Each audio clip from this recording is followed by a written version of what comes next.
In the frigid waters of the North Atlantic, nearly 3 miles beneath the surface, lies one of history's most legendary warships. The German battleship Bismarck, a vessel that terrorized the Royal Navy for just 8 days before meeting its fate, rests in eternal silence at a depth of 15,700 feet. This is the story of ambition, devastation, and one of the most dramatic naval chases in military history. February 14th, 1939. Hamburg, Germany. As tens of thousands of spectators watched, Nazi Germany unveiled what would become the pride of its naval fleet. The Bismarck, named after Chancellor Otto von Bismarck, the architect of German unification, slid into the water for the first time. At 823 feet long, displacing over 50,000 tons, and armored with steel plating up to 14 inches thick, she was a floating fortress. Adolf Hitler had grand visions for the Bismarck. After the humiliation of World War I, when the German fleet scuttled itself at Scapa Flow, the Führer saw this battleship as proof that Germany had reclaimed its place among the world's naval powers. The ship carried 8 massive 15-inch guns and 4 turrets, could reach speeds of over 30 knots, and had a crew complement of 2,200 men. German propaganda declared her unsinkable. But beneath the swagger and steel lay a critical weakness that Hitler and his admirals understood all too well. Britain's Royal Navy still ruled the waves. Germany's surface fleet was dramatically outnumbered. The Bismarck would need to be more than powerful. She would need to be lucky. May 19th, 1941. Under cover of darkness, the Bismarck slipped out of the Baltic Sea alongside the heavy cruiser Prince Eugen. Their mission, codenamed Operation Rheinübung, was audacious. Break into the Atlantic Ocean and wreak havoc on the Allied convoys that were Britain's lifeline. These merchant ships carried food, fuel, and weapons from North America, supplies that kept Britain in the war. Fleet Commander Gunther Lütjens led the operation, knowing that success depended on speed and stealth. If the Bismarck could evade British detection long enough to reach the open Atlantic, she could terrorize merchant shipping for months. But the British were watching. Intelligence reports had tracked suspicious movements in the Baltic, and the Admiralty placed the home fleet on high alert. On May 24th, the moment of truth arrived.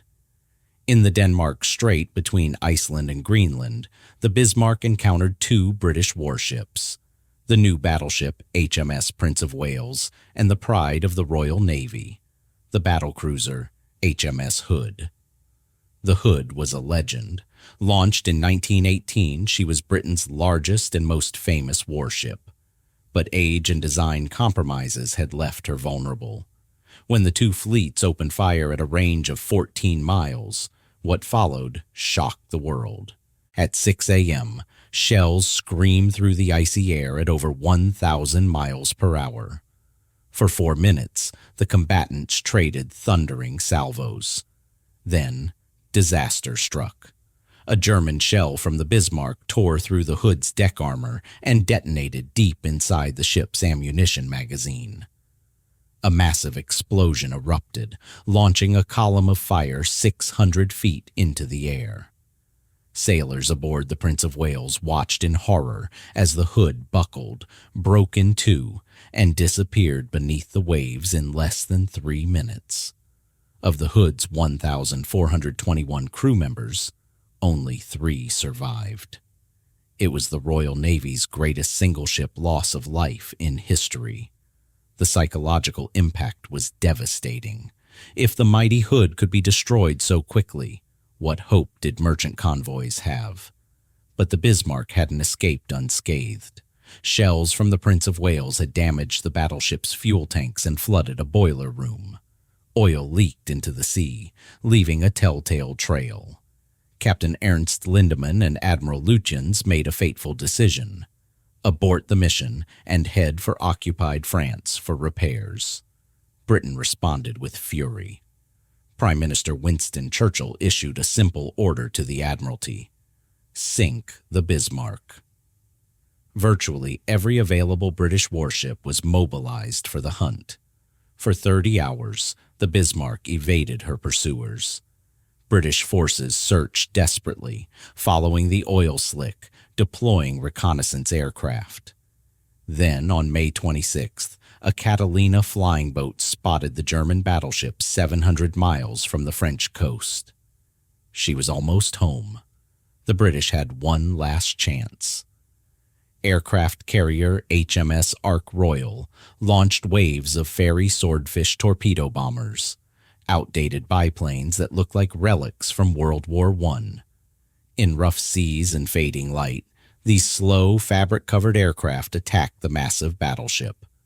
Most torpedoes missed or failed to penetrate the Bismarck's armor. But one torpedo struck the stern, jamming the ship's rudder at a 12-degree angle. The Bismarck was crippled. Despite desperate attempts by the crew, the steering gear wouldn't respond. The ship could only sail in wide circles. Throughout the night, British destroyers harassed the wounded giant, launching torpedoes and keeping her tracked. May 27, 1941.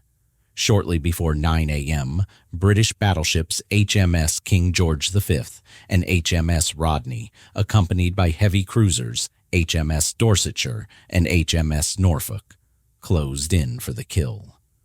What followed was a brutal, one-sided bombardment. Unable to maneuver effectively, the Bismarck became a floating target. British ships pounded her with nearly 3,000 shells. The German battleship's guns fell silent one by one. Fires raged across her decks.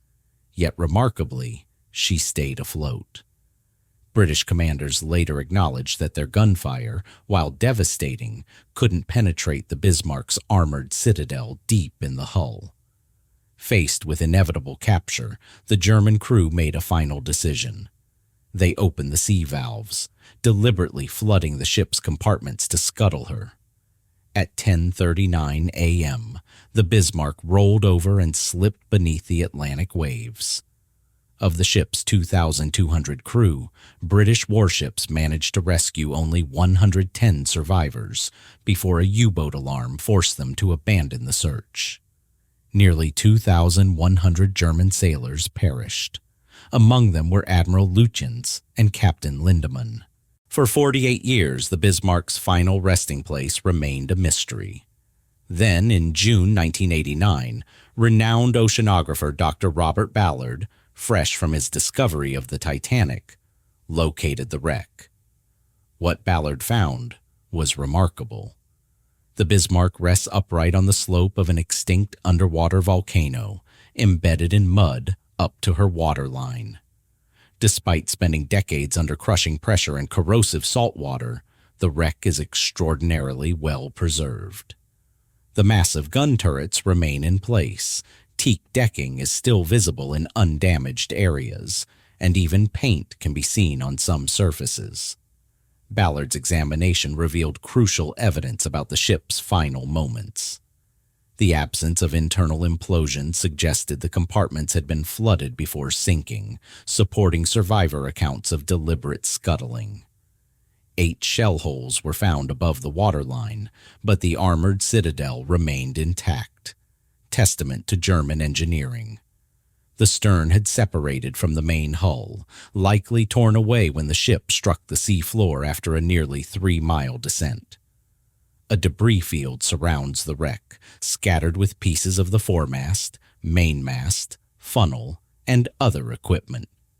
In 2002, filmmaker James Cameron led another expedition, using advanced submersibles to capture the first interior shots.